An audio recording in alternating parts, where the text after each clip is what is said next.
This is Dom Bettinelli, the CEO of SQPN, with a brief but very important message. For more than a decade, SQPN has produced the Catholic faith and pop culture podcasts that you love. We're a nonprofit organization, so it's only your generosity that lets us carry out our mission. We haven't run a fundraiser in 2 years, and that's why we need to ask for your help right now. Please make a pledge of whatever amount you can afford to help us continue providing your favorite podcasts, as well as exciting new ones we have planned. To make your pledge and find out about the free thank you gifts we'd like to send you, visit sqpn.com/give. That's sqpn.com/give. Thank you for your generosity. May we hear from you today? You're listening to The Secrets of Movies and TV Shows.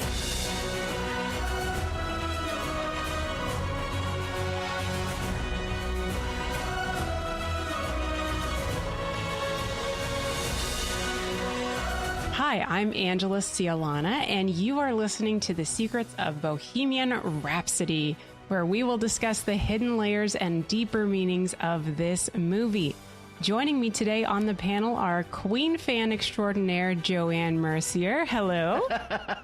Hello, everybody. I'm not sure I'm the biggest Queen fan there is out there, but I'm a big Queen fan, so... Well, we're happy to have you. And also joining us is a guy we know who pretty much lives and breathes music all day. Is that correct, Steve Nelson? In many ways, that's true, yes. Well, great. So we're glad to have you. And one could say at this moment that nothing really matters except talking about this movie. The puns are going to be flying all the time.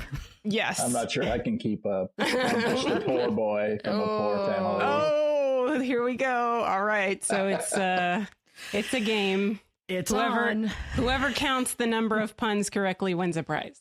All right. Okay. So, but first, I want to just remind everybody, like this episode of Secrets in Movies and TV Shows on the SQPN Facebook page. Make sure to retweet it on Twitter and leave us some comments. Subscribe in iTunes, Google Play, Stitcher, TuneIn, whatever your favorite podcast app or even YouTube. If you subscribe on YouTube, as I do, make sure to hit that little bell to make sure you get your notifications when we post new episodes.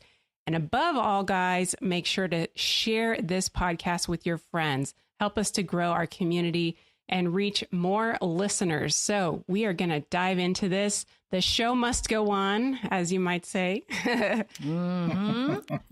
She's really, did you practice these or what? Oh, I've been thinking about this for a long time, y'all. Oh, boy. Okay.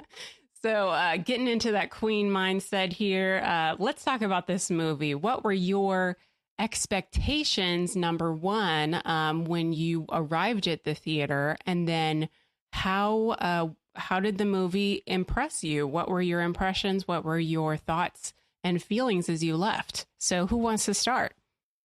I can jump in if you like. Yeah. So to be honest, I didn't know much of the backstory of Queen. I grew up, I was in high school in the 70s.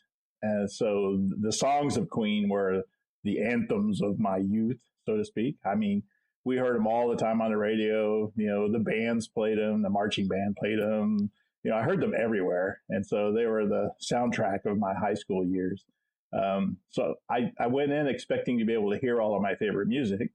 But I really, you know, back in those days, pre-internet, I didn't like stalk bands and find out all about the musicians and all about their backstories and things like that. So when I went into the movie, I really had no idea what I was going to learn from the story. I just wanted to hear some great music and to learn all I could about it. And I was not disappointed.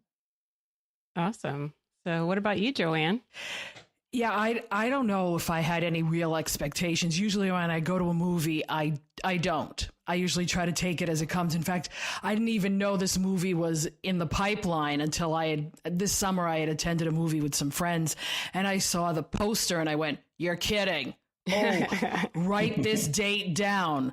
So because like you, Steve, Queen had been the part of the soundtrack of my high school years. So, and I kept following them all through the years. So I knew about, some of the backstory with Brian being an astrophysicist and, some of Freddie's eccentricities and how Deacon was always the quiet one and Roger was Roger. And, so I knew a lot about them, and I had seen them post Freddie with Adam Lambert a couple of times. So I said, this is going to be a movie about Queen. I wasn't looking at it as a Freddie Mercury biopic. I really was seeing it as a Queen movie, and it did not disappoint. The first time blew my mind totally. But I enjoyed it better the second time because there were more people in the theater. I had gone the day it opened, and there was hardly anybody there. So I kind of, everything was to myself, like being home. But the second time, there were more people. They were interacting with it. There were younger people sitting next to me, just having a grand old time. So I really thoroughly enjoyed it the second time I saw it. What piqued my interest was I saw a trailer for the movie, and I saw Rami Malek. And, I had seen him in The Pacific, the HBO series about the war in the Pacific. And when I saw him portraying Freddie Mercury, I was like, oh my goodness, I have got to see this movie because he becomes Freddie Mercury. I don't know of any other actor that could have pulled off this role than him. And he is phenomenal in this role. Well, and that's why I said, I'm going to go see this movie because of the music. And also I wanted to see his performance. Well, at one point, I think, and I hope I'm not getting ahead of us, they had thought of Sacha Baron Cohen for this role. Right. And I went, too tall. For one thing, right? A horrible choice. Yeah. But, oh my goodness. Because we now know him as Borat and all kinds of other people. Right. But no, Rami Malek was the perfect choice for Freddie. Right. Absolutely. Yeah, I think so too. I mean, my expectations personally, I didn't know of Rami Malek. I don't have HBO, so I'm one of those poor people. But I did grow up with Queen also. Not that it was not the music of my generation. I'm actually technically a millennial, but my dad raised me on classic rock, and so Queen was always playing in our home along with those other bands. So Queen was actually one of my first CDs. So when I saw a trailer for this movie, I thought, oh, I've got to see that. And like you, Joanne, I was thinking of it more as just a fun movie about Queen, definitely with a more emphasis on Freddie Mercury, because I think that's really how they marketed it, right. Emphasizing him in particular. I mean, when they were the thing, Queen, that's something that the media did anyway, right? Was to emphasize Freddie as sort of, and they talk about this in the movie too, reflecting how, they're at this press conference and everybody's talking about Freddie and Freddie's personal life, and the other band members are like, can we just talk about the music? Right. So, yeah, so that was my impression. And I loved it. I saw it twice. The first time that I saw it, I came out and I really felt like I had a transcendent experience coming out of that Live Aid, recreation. And it brought me to tears.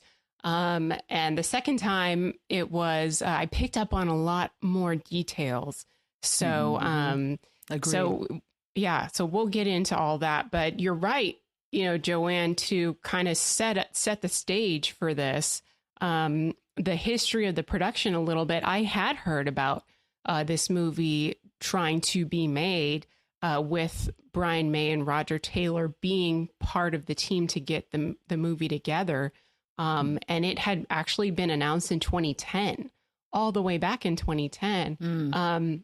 And in 2013, I believe, was when Sacha Baron Cohen decided not to be part of the production anymore. So they had to find someone else for that role. And Rami was actually hired in 2016. So this has been a long process for this movie, and a lot of people didn't think that it was actually going to be made because of all the problems. I mean, even the original director, Bryan Singer, he was actually fired from the film in December. So December of 2017. And so, so all of these things, people just, thought this isn't going to happen. But boy, did it really surprise, I think, a lot of people. And it just became this big hit. What has been the impressions of people that you've talked to when you talk about this movie with other people? In my circles, it's not something they'd actually go watch. In fact, some of them think, you like Queen? Are you kidding?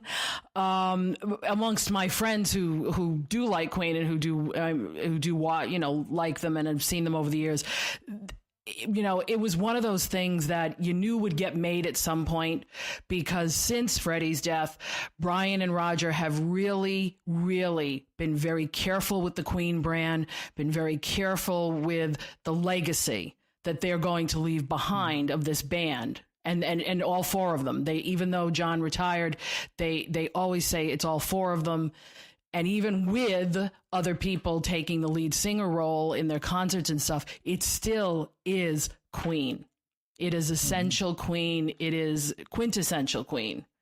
So no matter who's singing Freddie, it's Queen. And that they've carried it through with this movie. And I couldn't see anybody now but Rami Malek. He was perfect casting.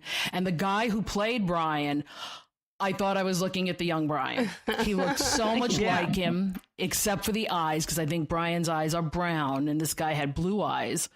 That's the only change other than that. And I'm surprised they didn't change that. But I don't think they could have made this movie as good as they did until a lot of the technology had caught up with That's one thing I noticed. I watched it twice, and the first time I watched it, I was more interested in the story and the music.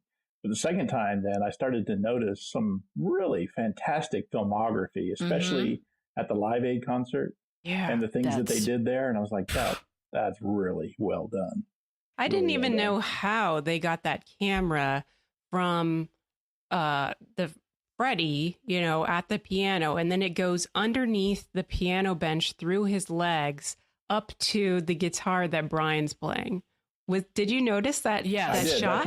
Yes, absolutely. And I was like, that is really cool. So I don't know how they do that kind of stuff. I think there's a lot of CGI maybe involved in that.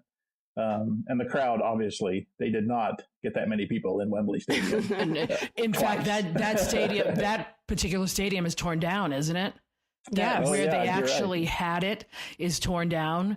So a lot of it was probably CGI, but I mean, this footage is out there and it's so well known for them to take the time to replicate it almost down to the millimeter. It's just, if they don't get an Academy Award for that, they've lost the boat. That was particularly wonderful. The thing I couldn't figure out is if the music that they were playing at Live Aid was real Queen, or if it was a recreation of that. It was so spot on to me that I couldn't tell. So I happened to research that, Steve, and what I came across was that they actually made a composite of the actual Queen performing. Then they had some studio recording. And included in that was Rami Malek's performance, as well as there's a Canadian singer whose name is Mark Martel. And he actually sounds a lot like Freddie Mercury, just naturally, as his natural voice. So he actually has been associated with Queen going on tour for what they call the Ultimate Queen Celebration, I think, or Queen Spectacular, something like that. It's a live show, but he sings for that. And so they already had him as someone they knew who could, kind of recreate that sound. So they put all those things together.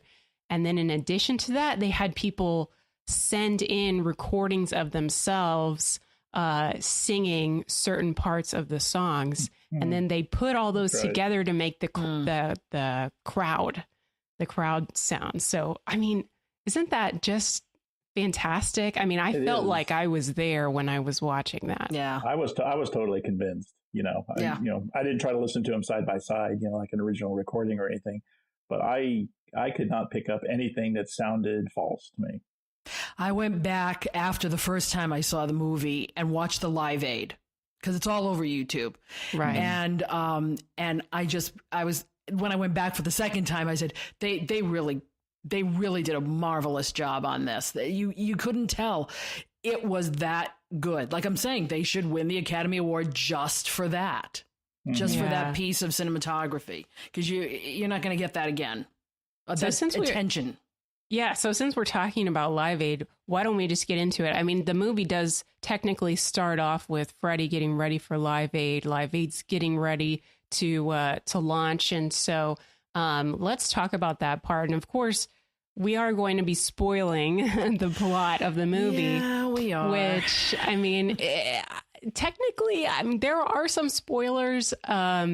It's not completely 100% historically accurate, this movie. No. It's not a documentary for sure. No. So, there are some things that you might be spoiled if you haven't seen it. So go watch the movie, come back and listen. But Live Aid, have you all actually watched the original broadcast when you were, growing up, you were still young? Did you watch Live Aid when it was on TV? I did. It was on MTV, 12 glorious hours of it. Yeah, I watched parts of it. I honestly don't remember if I watched Queen, though. I don't remember. Oh, I remember it. I did see that because I waited for them. I knew they were going to be on. Of course, my husband was waiting for David Bowie, but I was waiting for Queen and Elton John. So yeah, my sister and I, we were there. We wanted to see Elton John. So. And but, so I'm not sure we even knew Queen was going to be on there because, they were sort of a late ad. So I don't even know if we knew they were going to be on. Somehow I knew it. And I think it was because of the time I was a big MTV fan. So I got into music videos immediately when they came out and I watched it constantly. And cable was such a treat for us. We were newly married and cable, we spent our hard-earned money making sure we had cable and all those channels. So we spent a lot of time watching MTV. Yeah. And so did you feel like, you talked about going back and watching the performance, the recording of the performance after watching the movie. Was there anything that struck you, details that you really appreciated just from the Live Aid performance recreation that, kind of stoked some memories or anything like that? He really had Freddie down. The entire performance, it looks like he must have studied that thing. He had his mannerisms, his movements. He had the whole thing down. I couldn't, when I watched, I'd love to, when I finally get the movie, because I will buy the movie when it comes out, I want to almost watch it side by side with a YouTube version of Live Aid just to see. Right. Because I think he really, really got it. Not just the movements, but the essence of his movements. Yeah, I saw in an interview that he worked with a movement coach who would have names for different movements that Freddie would have done. Like, I don't know, make the pancakes or something. And it would be like, a movement that you would kind of think about with the phrase that the movement coach would use. And so he would learn all these movements and then the movement coach would just call them out one by one after the other so that he could kind of go through all those different movements in the same way as Freddie did. So that's kind of how they redid that. The master stroke. Can you imagine the pressure of having to recreate that on something that's so well known and so well documented that people are going to be doing exactly what we're doing and critiquing everything down to well, he didn't wear the right color shirt or something. And they all had the Adidas sneakers. They still wear Adidas on stage. Brian does at least, but they all wear the Adidas white with the 3 stripes. And, I did not know that. Yeah, and at one point Brian's wearing an Adidas jacket at one point too, and you see it. That was one of their brands that they wore constantly. If you go back to their old footage on stage, you see them all in those shoes. They can wear everything else outrageous, like Freddie would wear the most outrageous things, but they always had those shoes. They were comfortable. Wow. And yeah, I even heard that the Pepsi cups, like even the amount of liquid that was in the Pepsi cups on the piano, they tried to recreate. So, I mean, just the detail was fabulous. And one other thing that the second time that I watched, as Freddie is kind of leading Queen up to the stage, you see another band coming down, and that's actually U2. It's supposed to be U2. So even though U2 wasn't right before Queen at the actual Live Aid performance, U2 was really famous also, right, for their performance at Live Aid. And so I guess the producers of the movie wanted to kind of nod to that. So you kind of see this guy who looks a lot like Bono did back then with the long hair and everything. So yeah, that was really neat. And if you watch really carefully, when they show you the footage of the Prince and Princess of Wales going into the box seats to sit down, sitting behind them are the real Brian and Roger. Wow. They're right there. And if you see the actual footage, what they did was they had some of the musicians sit with the Prince and Princess of Wales. So they're right behind them. When I caught it the second time and I went, oh, Easter egg. So I would have hated to have been the continuity person on this movie. I mean, think about that. That's a headache and a half. Definitely. Oh man. So, we're getting into, all these different Easter eggs. I want to talk about, some of your favorite moments, because I mean, there are just so many, right? That, I mean, when I think about this movie, I think about so many different moments in the life of Freddie and the band. But is there any that are kind of jumping out at you that you really, really enjoyed or appreciated? I really like the segment where they were recording Bohemian Rhapsody. They were in that little country home, and they were experimenting, and they were trying all kinds of things. And and now for the operatic section, and this is I loved it. I mean, I'm a musician, and I know about rehearsing, and I know about ad-libbing and things, and I really got a kick out of that whole segment when they were trying to put that together. Yeah, I think for me, anytime they were creating their music, that I found I loved it, because I like to see that creativity in musicians. And being a musician myself, I know what people go through to create a perfect sound or a perfect, array of background for something. So to see them go through all that on a just a funny level, anytime they started talking about the song "I'm in Love with My Car," I would just absolutely break down, because it is one of the strangest songs they've ever done. But it's a very interesting piece that Roger just loves, and he still sings it in concert. To this day, he still sings that song in concert. Never give an inch. No, he hasn't. So somebody who brings up that song is the fake record executive that's played by Mike Myers. Whom I did not recognize. Still, in the second time I'm looking, going, that really is Mike Myers? Really? They really disguised him. I could hear it in his voice, but I had to watch it the second time because I didn't pick it up the first time either. And somebody said it was him, and I go, really? And then I could hear it in his voice after the second time. I was like, all right, I'm convinced that's him. I just wanted him to start head bopping. I just wanted him to do that. Yeah. So for maybe some of the younger listeners who don't know the reference, maybe we can talk about what the actual clever reason for Mike Myers being that character was all about. Oh, yeah. It's because of Wayne's World. Party on.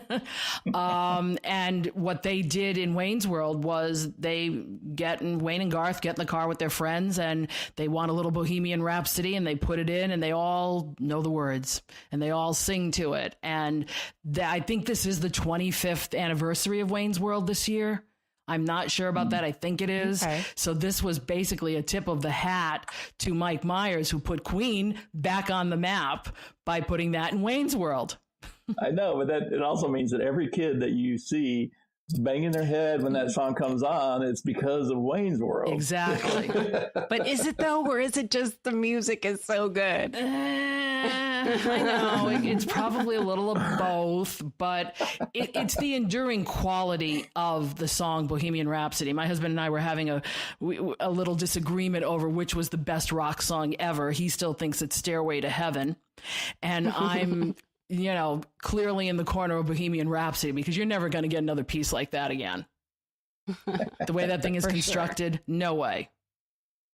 So one of the maybe just details that I noticed was, and I wonder if this actually happened this way or not, but when that scene where they're talking to the record executive and Freddie's trying to convey the idea of their next album being A Night at the Opera, he plays a very famous opera song.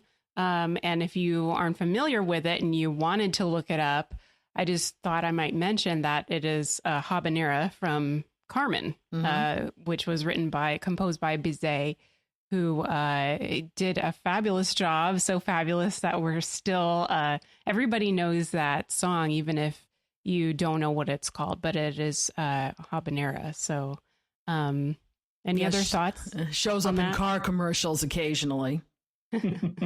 That's what they do. It's almost like that's what they do to classical music now. It used to be you'd find classical music in Bugs Bunny. Any classical music when I started out, that's where I learned it from. But no, I mean, a little bit of background on Queen.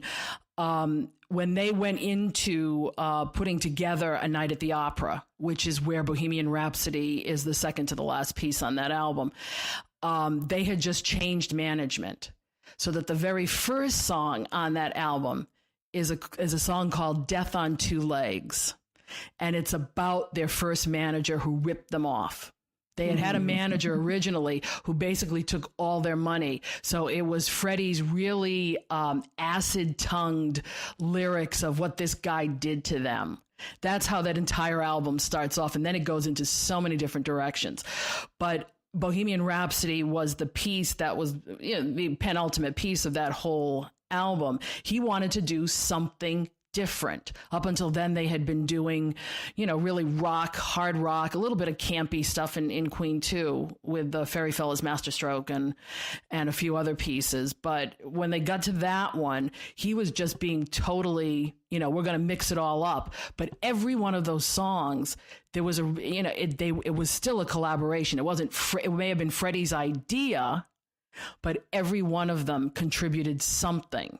And that was always Queen's way and still is. They all contribute something. Yeah, so if you watch the credits at the end of the movie and they list all the songs that appeared in the movie, you see that all of them had a song that they had written or, they had performed or whatever. And they're just all over all of that music, like you said. Yeah, they have a very distinctive sound. Freddie had a very distinctive voice. Brian's guitar playing is like no other, only because his red guitar is the one he made. He built that with his father, and he always plays it with a farthing, not a pick. So that's where, you're getting basically metal on metal strings. So it creates a different sound. Deacon, the bass lines, they were, until he gets to another one bites the dust. You really hear what he does. And Roger's drum playing, again, underrated, but you put all four of those together and they created a distinctive sound. And that's what people still hear now. So when you put another singer in like Adam Lambert, who doesn't sound like Freddie, yet can camp it up like Freddie and draw an audience in like Freddie does, that, you know, it's still there. It's still Queen. That's the whole thing. So when he's pitching that album, they're all pitching that album. It's not just Freddie. They're all pitching that album.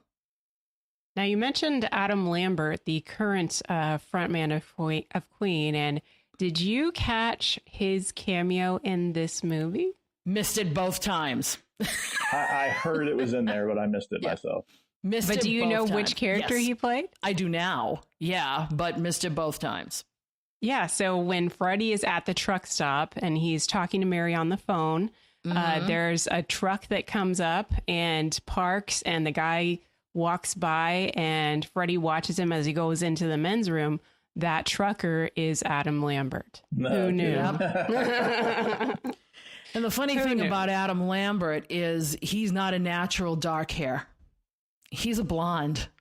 Originally, before he was on American Idol, I believe he was light-haired, blonde, and then came on American Idol, and he was goth, dark, and he stayed that way. So, little American Idol trivia for those of you who care.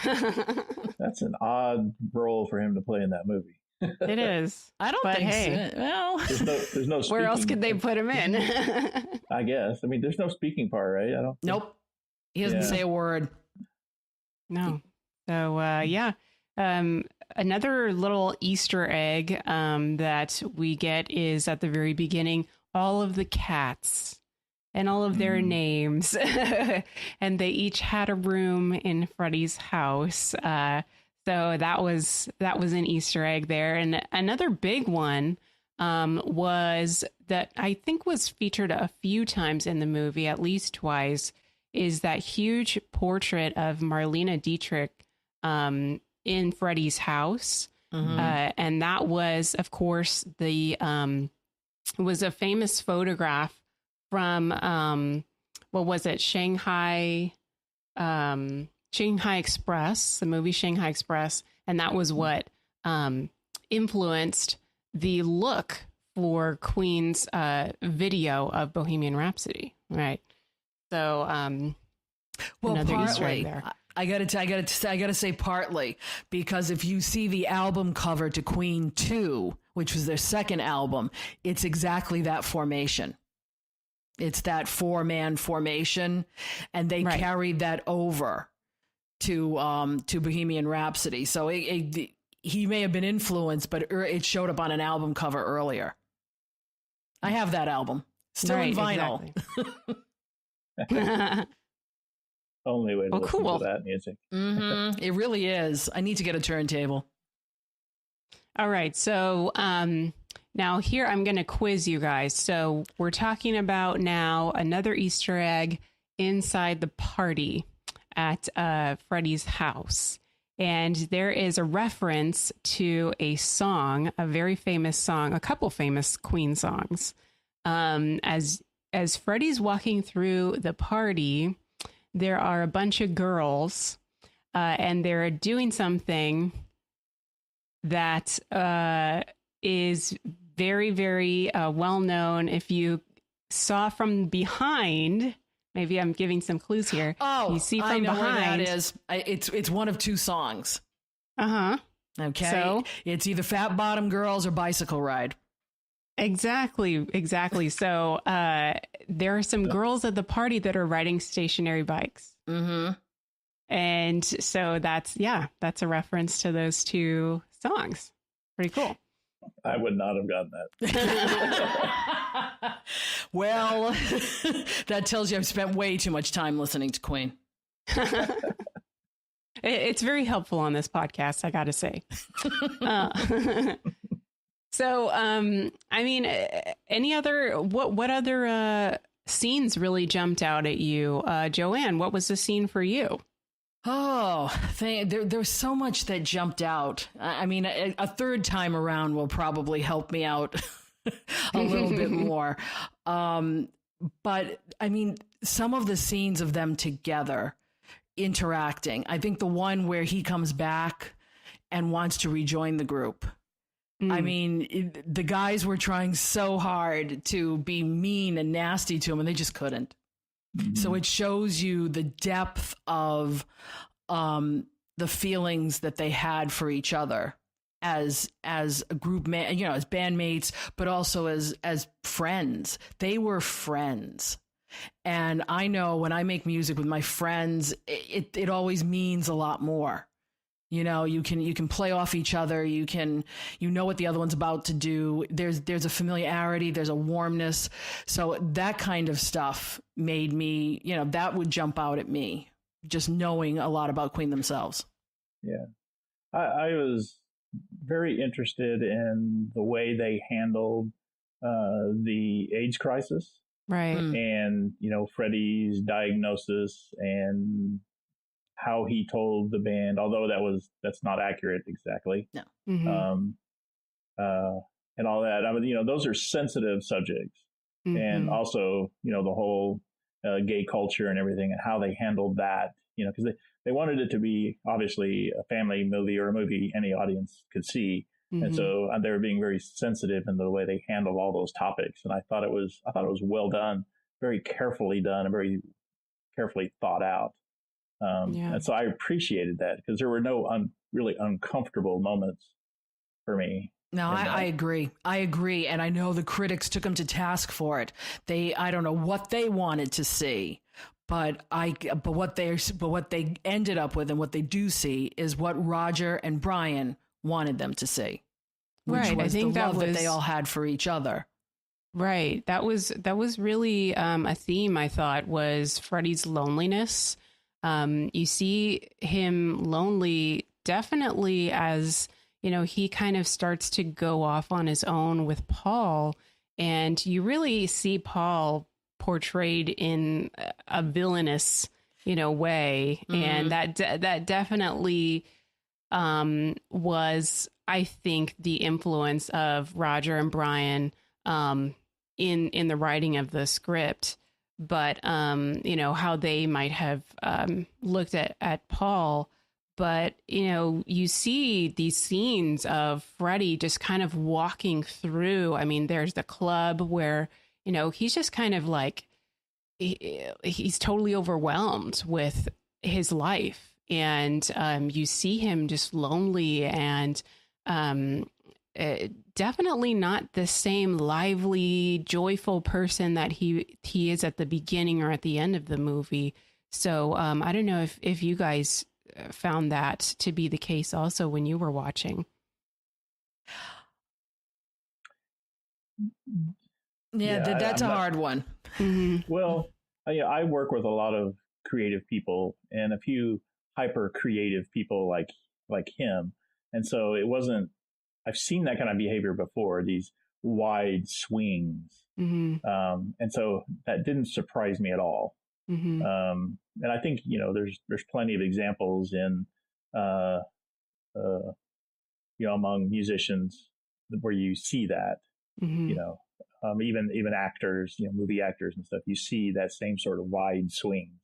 So that didn't surprise me at all. But I think the way they portrayed that, you got a real sense of the depth of those emotions that he suffered. Yeah, creative folks, musicians, artists, things like people like that. The highs and lows for them are incredible. I know it myself. But when you create, what you're doing is you're giving a part of yourself. Mm-hmm. You're putting it out there for people, and especially nowadays, they can really stomp on it, right. in 2 seconds. And I don't know I wonder how Freddie would have survived in the social media climate that we have today. I was thinking exactly the same thing. They showed that one press conference and how he reacted to that. Could you see him having to deal with that on a daily basis? Could you see him on Twitter? No. I mean, no, because musicians are fragile. Artists are fragile because they're giving you a part of themselves. They're creating out of their energy. So they put it out there in the hopes that you like it. And if you don't like it, they take it hard. You know, so they showed a lot of, I think, not just Freddie again, but Brian and Roger. You see when they're creating and when he lets them, supposedly, you know, they know how to create and they're able to do it. They just gave him a lot of leeway because he would come up with the most crazy things and they would work. And they knew a good thing when they saw it. So they never inhibited his creativity, nor did they, I don't think they were ever jealous of it, really, which takes a lot because musicians are usually pretty jealous of each other at times. And Yeah, I do have to say on one aside, Alan Leach, I mean, you're destroying my Downton Abbey image of him. Because ever since he left Downton Abbey, he's been playing villains. So I'm not, you know, I love him as an actor. I just go back to Downton Abbey. Can't wait for that movie.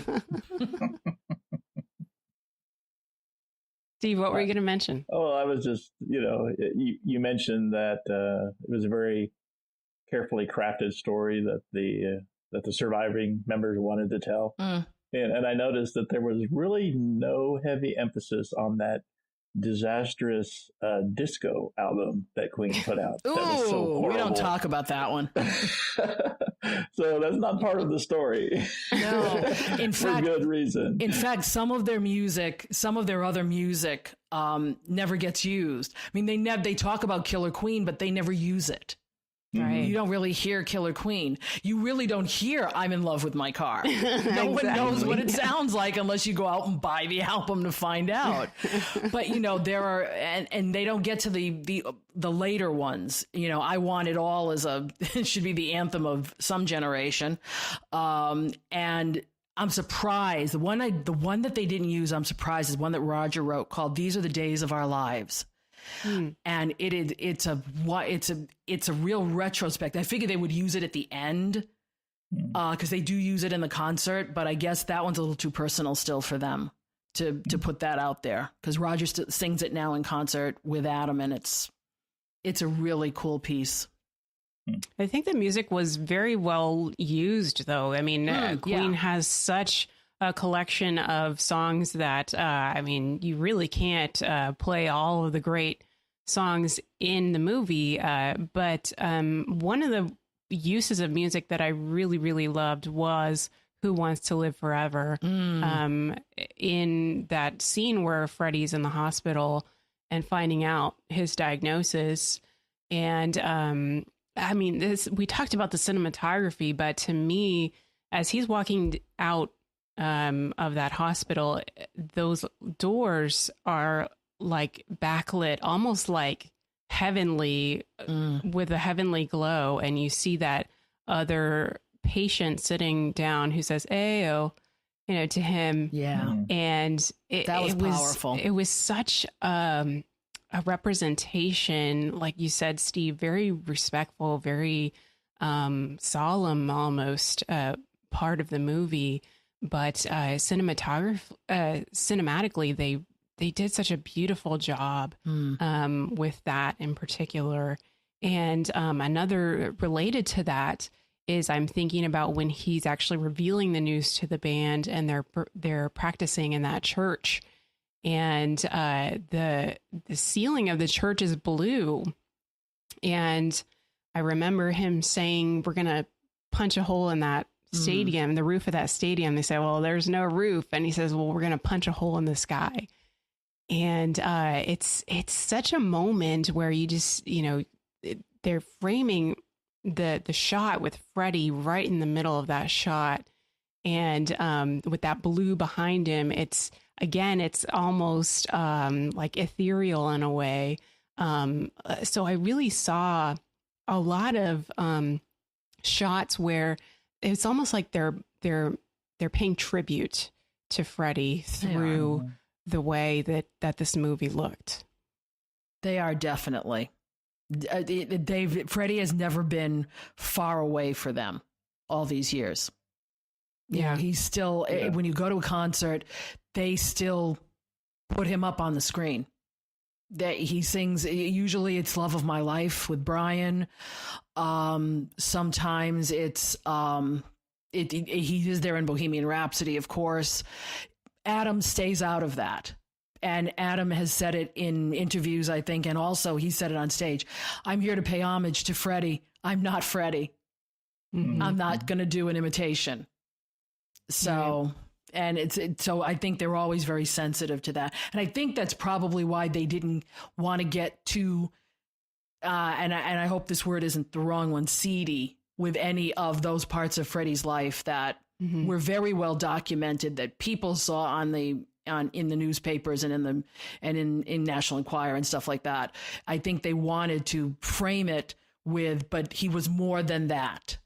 He was more than this outrageous person. He was more than this over excessive, creative that was, spiraling down. He was more than that. Yeah, right. I think one of the other themes that I saw in the movie was this search that Freddie had for his identity. I mean, you think about the very beginning of the movie, he's already, we're introduced to him as someone who wants to change his name, right? As Freddie Bulsara. And, there's this kind of emphasis on exchange with his parents a couple of times where they call him Farouk. And he says, no, it's Freddie. And even the scene where it's his birthday party and everybody's there at the house with his mom and dad and his sister, and they're passing around the baby pictures of Freddie and they're talking about those stories. And Freddie's over there at the piano and he's playing Happy Birthday, Mr. Mercury, while they're talking about this other person almost, behind him. So you get that. I mean, is that something that you two picked up on as well? Kind of his search for who he really was? I think it might have to do with how his nationality was considered in England. Where he came from, he was Parsi, but they would call him Paki, which is totally different from what I understand. I think it has to do a lot with that, and they were showing that basically he was discriminated against because of, even though he was a British, resident, but that he wasn't British like the others were. So that was a tough one. I think he understood from an early age that he was just different than what his family expected him to be, and he had to find his own path. Yeah. And he was, and that era was a, very experimental time, right. 60s, late 60s and 70s, very experimental time. So I don't think it was, he wasn't alone in that search for identity. And I did a little research and found out that he had attended a Catholic boarding school. It was Catholic. And one of the songs that's on the first album, I believe. Yeah, it's on the first album. And it was one of their 4 original demos, is a song about Jesus. And he was not Christian. And critics say, they took it doesn't even make sense. It looks like he took 2 different parables and smushed them together. Well, think about it. He wasn't Christian. He went to a Catholic boarding school and he had to hear about Jesus, but probably didn't really understand who he was, and wrote this song. It's a very interesting little rocking song, and it's called Jesus. It's on the very first Queen album. Well, since you brought up religion, the Zoroastrian faith that Freddie's family had, I did notice a couple things that have to do with the Zoroastrianism. Just from my, in college, I studied theology. And so, you have to learn about all these different religions, of course. And so Zoroastrianism is very interesting because it's kind of known as a religion of the conscience, of good conscience. So there's this motto, this mantra almost of Zoroastrianism that Freddie's father brings up 3 times in the movie, which is good thoughts, good words, good deeds. And so good thoughts, good words, good deeds is used 3 times in the movie. And I thought it was really interesting because it marks the three different, I guess, relationships, stages of relationship that Freddie has with his identity, with his family. Because the first time is at the very beginning of the movie. I'm sure you guys remember where, his dad's coming home, Freddie's leaving to go to the club, and his dad reminds him, good thoughts, good words, good deeds. And Freddie's like, yeah, well, how's that working out for you? And sounds like every other kid his age at that point. Right. Exactly. And the second time that his dad brings this up is at the party, the birthday party, and he just ignores it. Freddie just totally ignores his dad. Well, the third time, of course, is at the very end where Freddie goes back to visit his family and tell them he's going to go be on Live Aid. And he actually tells his dad now, it's coming out of his mouth, good thoughts, good words, good deeds, just like you taught me. And so it's almost like, Freddie's, like I said, his search for his identity, he's finally at the end of the movie coming to this place where he's at peace with where he comes from. And he's learned how to integrate that into who he is. Yes. And at that point, he is, not content, but he is at peace with what's happening to him. He's at peace with who he is and who he's with, because you finally see him with Jim Hutton, who ends up being his companion to the end of till his death. So it's a really good. Of course, the Catholic in me is going, threes. Okay, we're using the 3 here. The number 3 is big. But Freddie was a complex person, and his faith had something, whether you want to acknowledge it or not, whether he wanted to acknowledge it or not, to do with who he became and who he ended up being. So, I think people don't give faith enough of a, highlight in their lives. Some people don't. They especially musicians, they don't want to admit to it because they want to admit they're the creator of their work and not that there's something else going on there, that they're co-creators actually with someone else. But, it not to get heavy, it's just nice to see that they included that, and whether people pick up on it or not, I still think critics are just mad that they didn't create a different movie with a different type of emphasis.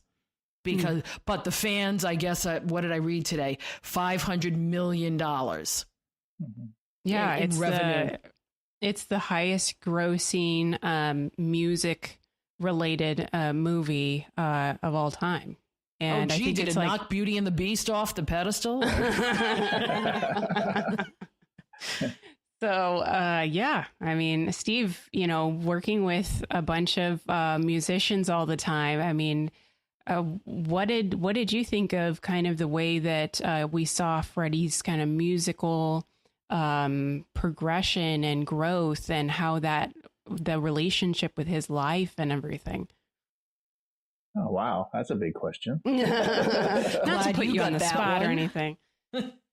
Well, I mean, everything evolves, right? You learn throughout your whole life, and the music evolved and he evolved, and it's intertwined, especially, music really gets in your soul, I think, in a way that most other arts don't, but I'm kind of biased. But I think that's it. I mean, it all evolved, and it's inseparable. He could not have stopped being a musician. No, not at all, because it was a critical part of him. And there's that scene near the end where he's having trouble with his voice, and the level of frustration, it's like, I need to get this fixed because that's who I am.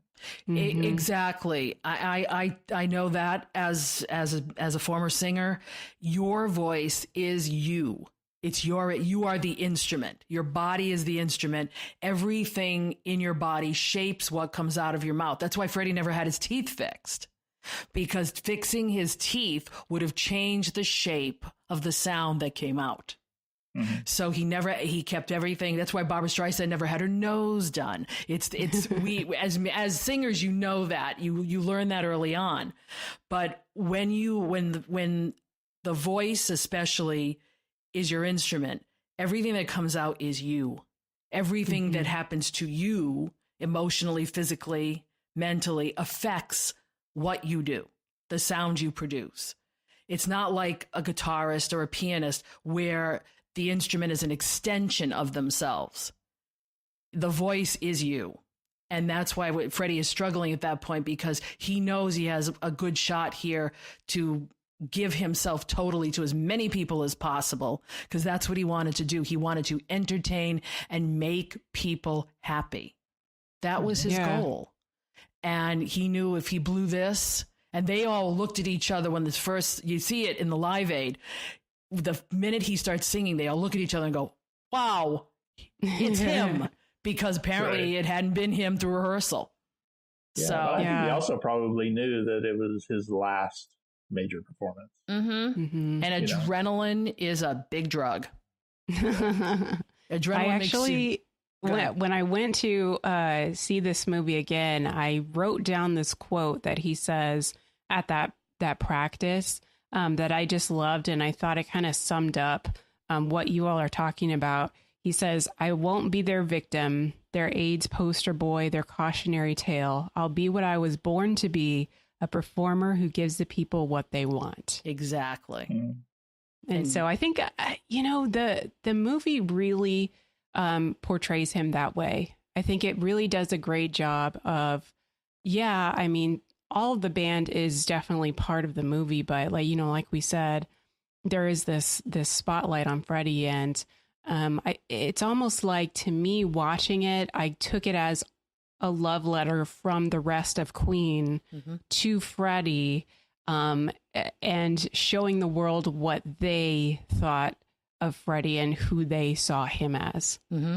I would agree with that.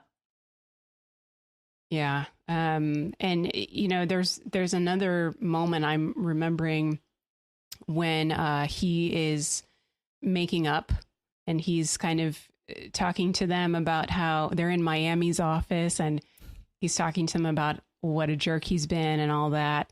And they send him outside. I don't know if you noticed this, but maybe it's just me looking for stuff because I'm highly analytical. But he's standing outside and Miami's talking to him, and Freddie is right in front of a gold disc to where it's surrounding his head and it looks like a halo. I saw that. Did you catch that? I missed that. I was hoping that was a coincidence and not any sort of glamorization of him. But I mean, it kind of goes back to this whole idea of it being like a love letter to him, like they really wanted to, even, there's this line where, when Freddie's telling them about the AIDS, that I think it's Brian who says, "You're a legend, Freddie," something like that. And, it's all those little moments that, but I thought, I wondered if I was the only person who saw that or not. No, I missed it. That. I missed it completely. But Brian is he's the deep one. I mean, he's an astrophysicist, for God's sake.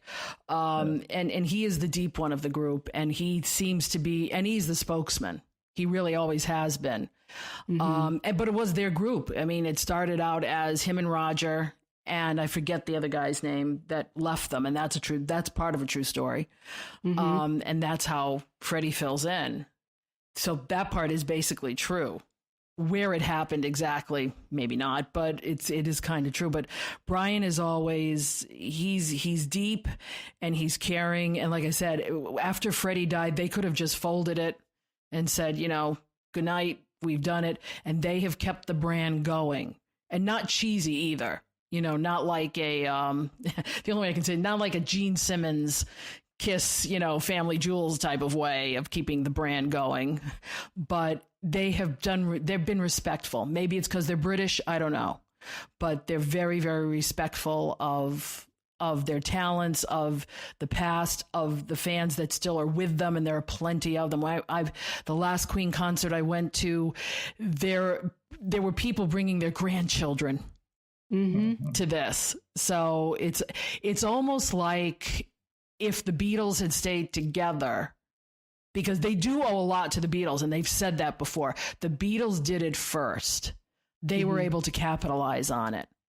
But the Beatles never stuck and stayed together. They did in one shape or form or another. So imagine if the Beatles could have done the same thing. Yeah, they made a reference in the movie, about most bands don't. Most bands don't die; they break up or something like that. I was like, I know who they're talking about. Yeah, they pay homage to the Beatles a lot. I think in the beginning they were looking at the Beatles as their and would make sense because they would have grown up when the Beatles were at their heyday. Right. Oh yeah. Yeah. Well, I mean, we could go on and on. There's just so much. This movie is fantastic, and there's so many different layers to it. But that's all that we have time for. Can you believe that this has been all of our time already? I feel like it's just flown by. Wow. I hope people enjoyed listening to this as much as we enjoyed talking about it. Absolutely. You don't have to be a Queen fan to like this movie. You really don't. I mean, for those of you who are younger, if you want to go back and go to iTunes or go to YouTube and listen to some of this stuff so you can get a sense of who they are, that would be good. But I think you'll find they're very different. They speak in very different ways to very different people, and they're just delightful. Well, with that, we want to know what you all think about Bohemian Rhapsody and about our discussion. So please go to sqpn.com/secrets and let us know. Or if you're on Facebook, go to the SQPN Facebook page and leave some feedback for us. You can also send an email to us, secrets@sqpn.com. And at sqpn.com, you can find all of the relevant links and show notes about this discussion we've had today. So it's been fantastic. We want to let everybody know about this podcast and about all the other great podcasts we have. So be sure to subscribe to our podcast on iTunes, Google Play, Stitcher, TuneIn, wherever you listen to podcasts, and make sure to review, give us a like, comment, share, and tell more people about it. So until next time, Steve Nelson, thank you for joining me in sharing the secrets of Bohemian Rhapsody. Steve. Yes. Oh, I thought you testing. I'm thanking you, Steve. Take your bow. I thought you had just ended the show, so happy to be here. I couldn't leave out Joanne. Joanne, thank you for joining us as well. Thank you for having me, and thank you, Angela, for doing a great job putting this all together. Oh, thanks, guys. Well, once again, yes, that's my name, Angela Cialana, and I want to thank you all for listening to Secrets of Movies and TV Shows here on StarQuest. Everybody out there, keep headbanging and keep yourself alive.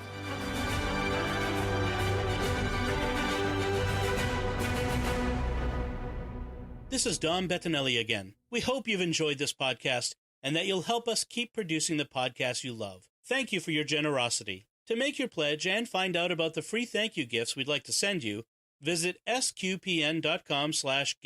That's sqpn.com/give.